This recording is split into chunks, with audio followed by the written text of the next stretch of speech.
bạn xôn với xua từ đó mất vẹn ở trong Facebookទាំងអស់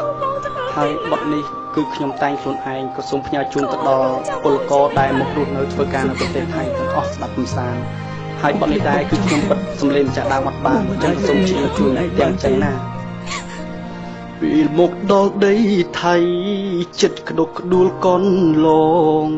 ព្រាត់ប្អូនព្រាត់បងមកនៅស្រុកគេធ្វើការបានមួយថ្ងៃសប្បាយចិត្តម្លេះទេនឹកឃើញបានប្រាក់ផ្ញើម៉ែនៅផ្ទះ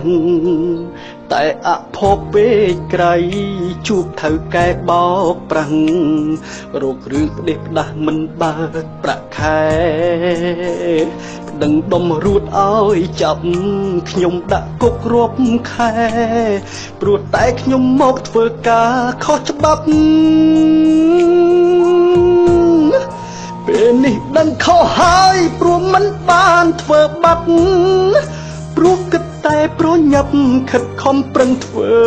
ការព្រោះខ្ញុំជាអ្នកស្រែមិនចេះច្បាប់ឯណាឲ្យតែបានធ្វើការគិតថាសប្បាយចិត្តចង់វិលទៅផ្ទះណាស់តែសែនខ្មាស់កនឡងប្រាក់រកមិនបានផងហើយថែមទាំងជាប់គុកពួកដុំរួតវាវាយបែកក្បាលហើយហើមមុខដេកអត់បាយក្នុងគុករងទុកធំកនឡងបានសូមបងប្អូនខ្មែរទាំងអស់បាទនាំគ្នាធ្វើបាតក៏ដូចជាប៉ាសពតបានត្រឹមត្រូវបាទកុំឲ្យពួកដុំរួតវាធ្វើបាបក៏ដូចជាបាទយកលុយយកកាក់យើងអស់បាទ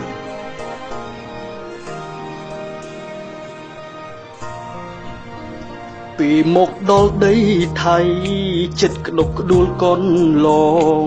ព្រាត់ប្អូនព្រាត់បងមកនៅស្រុកគេធ្វើការបានមួយថ្ងៃ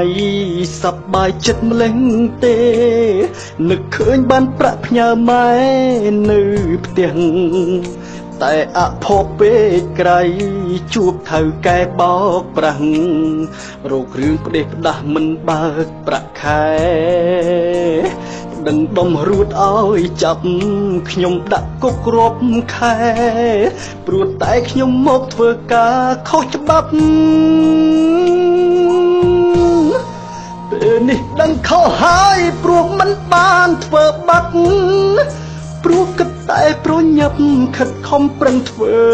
ការព្រោះខ្ញុំជាអ្នកស្រែមិនចេះច្បាប់ឯណាឲ្យតែបានធ្វើការគិតថាសប្បាយចិត្តចង់វិលទៅផ្ទះណាស់តែសែនខ្មាស់កនឡងប្រាក់រកមិនបានផងហើយថែមទាំងជាប់គុកពួកដុំរួតវាវាយបែកក្បាលហើយហើមមុខដេកអត់បាយក្នុងគុករងទុកធំកនឡង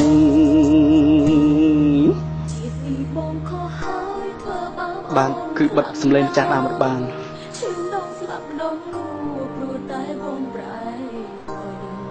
ព្រោះខ្ញុំជាអ្នកស្រែមិនចេះច្បាប់ឯណាឲ្យតែបានធ្វើការគិតថាសប្បាយចិត្តចង់វិលទៅផ្ទះណាស់តែសែនខ្មាស់កនឡងប្រាក់រកមិនបានផងហើយថែមទាំងជាប់គុកពួកដុំរួតវាវាយបែកក្បាលហើយហើមមុខដេកអត់បាយក្នុងគុករងទុកធំកនឡង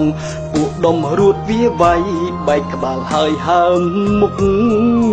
ដេកអត់បាយក្នុងគុករងទុកធំកនឡងបានធ្វើជាពលករមកធ្វើការនៅប្រទេសគេគឺវាពិបាកនឹងកំសត់ចឹងណាមិត្តបាទសូមអរគុណសូមជម្រាបលា